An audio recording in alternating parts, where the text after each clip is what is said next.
I don't even know what to say about this. I don't even know what to say. That's how I preface this video. I don't know what to say. I don't know where to start. Let's talk about the film.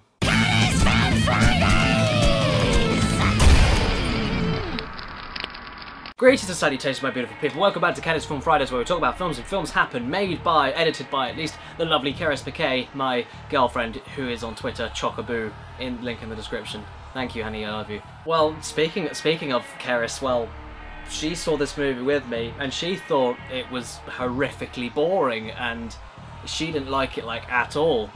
And I don't even know how I feel about it. Yeah, we're talking about Fear and Loathing in Las Vegas today. I don't even know how I bloody feel about it. This is a movie made by Terry Gilliam, of Monty Python fame, and it's very, very Terry Gilliam. He did a lot of the writing and the direction of the Monty Python films and some of the sketches back in the day, and he always had the, as far as I can see, the most dark and twisted sense of humour. Still silly, but still incredibly dark, and that is very clear with every aspect of this film. The story of the film is based on a book, which I've never read. I'm really a book reader, I'm more of a book listener myself, and it's basically about two characters, a journalist and his attorney, who go off to Las Vegas to cover a story for an unnamed company about a motorbike race that's going on in the desert outside Las Vegas. And it's supposed to be just that. It's supposed to be just simple, but then it turns into whatever it wants to be. It starts off explaining that, and then it turns into a film about the attorney character, Dr. Gonzo, wanting to go and kill someone who ripped him off on some drugs, and then it just turns into underage LSD influence and giving to someone who Dr. Gonzo met on a plane after he bailed on the main character, Duke, who... I don't even know where to start. I didn't make any notes with this film, because it's just impossible to really do that. There's a lot of layers to dissect here. There wasn't a single shot in this film that wasn't interesting, that wasn't visually creative, that wasn't in some way amazing to look at. The way it portrays drug use, the way it portrays trips, the way it portrays all these different things, along with trying to tell some kind of story with its camera work, is pretty amazing. But I honestly don't even know where I'd start with it. I mean, I didn't love it at all, and I didn't really like it, but I didn't dislike it either. I think I'm pretty much in the middle with it, maybe a little bit more to the positive side, because like I said, I do like a lot more of this film than I dislike. I mean, I mean, not only is Terry Gilliam's stamp all over this, and he genuinely can get incredibly funny moments out of every single character and every single situation and every scene, and the way, basically the way he directs this film is just incredible. He really knows exactly what he's doing when he's trying to adapt this particular story about an insane drug trip. And yeah, like I said, his stamp of humour is everywhere, and it's very prevalent as well with the casting, because Benicio del Toro and Johnny Depp literally steal the show, and they are amazing in this film. They are absolutely jaw-droppingly amazing.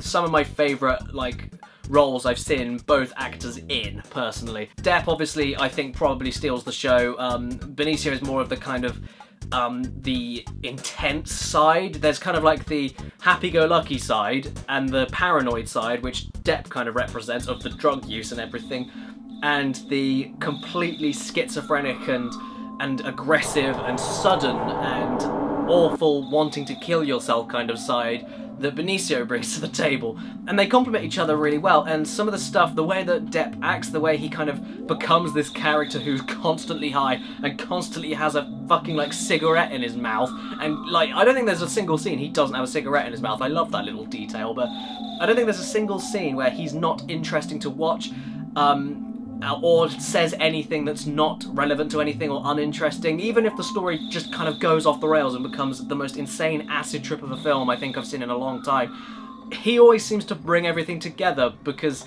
he is kind of experienced in what he does. He's a journalist, yeah, but he's not. This isn't what the film. That isn't what the film's about. It's about his experience with this bloody acid trip of what he was doing in Vegas with his attorney. It is a mess, honestly. There is barely any character development or anything like that, and it is very messy, but it's just so interesting to watch. I literally had no idea where it was going or anything like that, and it is so darkly funny. Not just because, it is dark. It's very dark. It's not drug pro or anything. It's not pro drugs or anything. It's definitely a cautionary tale, if you want to say that. It's got some of the most quotable lines I think I've heard in like every other line is quotable in some way or another. It can be applied to any situation in life. It's acted really well, said really funny, and like both performances just go all over the place, but that's kind of what it's supposed to do. And the film itself goes all over the damn place. You think it's going to go in one direction, and then it just flips the table and does something completely different every single scene. I mean, it's very clever how it's a kind of dual layered experience, because you're watching it and you realise that Duke is telling the story in the past tense. It's something that he did, it's something that he's writing about.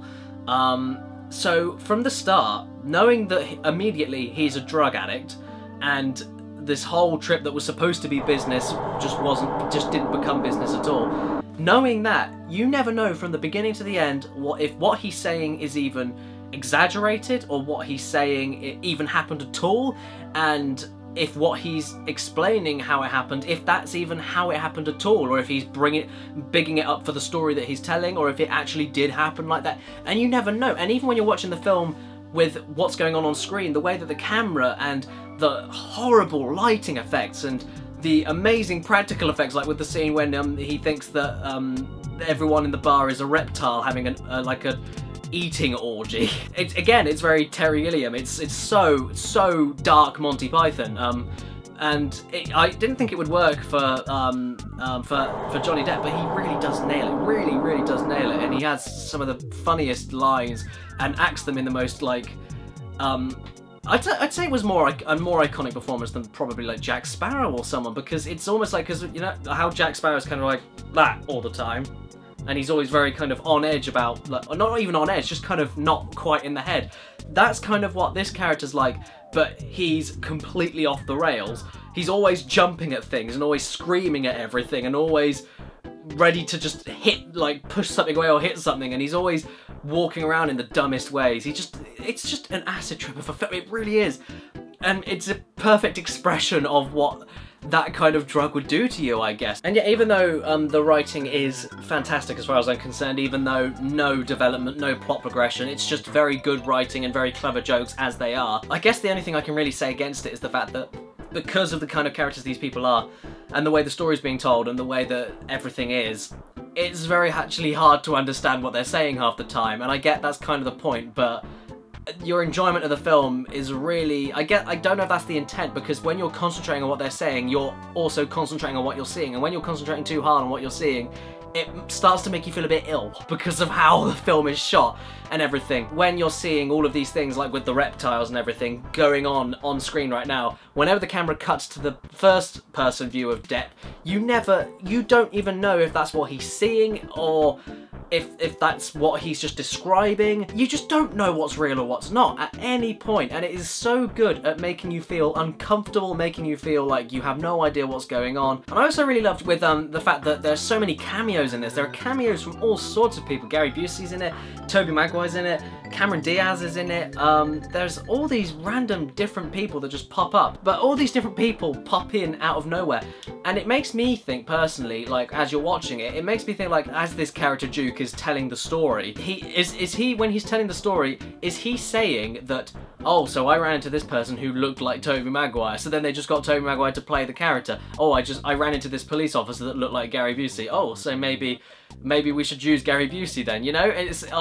It's never explained. It's not like he says that in the narration or anything, but that's almost the impression that you get. It feels like you're watching the random ramblings of some drug addict on a road trip with his attorney, who is an awful attorney who wants to shoot everything and stab everything and kill everything and everything. It's just so weird how it does it, but it's very clever because it is very a very good simulation of what I guess what a drug addict would be talking about. I don't have any experience myself. I wouldn't be able to tell you, but I don't even know what else to say. This is why I didn't make any notes. It's just so hard to sum up this film. As far as I understand, it was a box office failure, and I'm honestly not surprised as to why that is, but it has got a cult following, and all you need to do is look at the Rotten Tomatoes ratings to kind of see what the deal is with that. And it is a very, very creative and very expressive and very clever movie in the way that it shoots itself, in the way that it's performed, in the way that it's scripted, but it is just a total acid trip from beginning to end. None of it makes any sense. And even when it starts to kind of, when you start picking out little bits like the fact that all these celebrity cameos are in it, and it makes you kind of think, well, is he just saying that that's what they look like, so let's just get them to act in it for our movie of the story that I'm telling, and blah blah blah. And you can pick apart all these things, and you can theorize on everything. Like, I mean, I could even theorize that Dr. Gonzo wasn't even there, you know, but you just don't know where it's gonna go, you know. It's just, and it ends surprisingly as well. It pretty much wants to give you an adrenaline rush. That's all it really wants to do. It's just an expressive thing. It's a thing. It's an art project. It's not a conventional film, and because of that, I can't recommend it to everybody.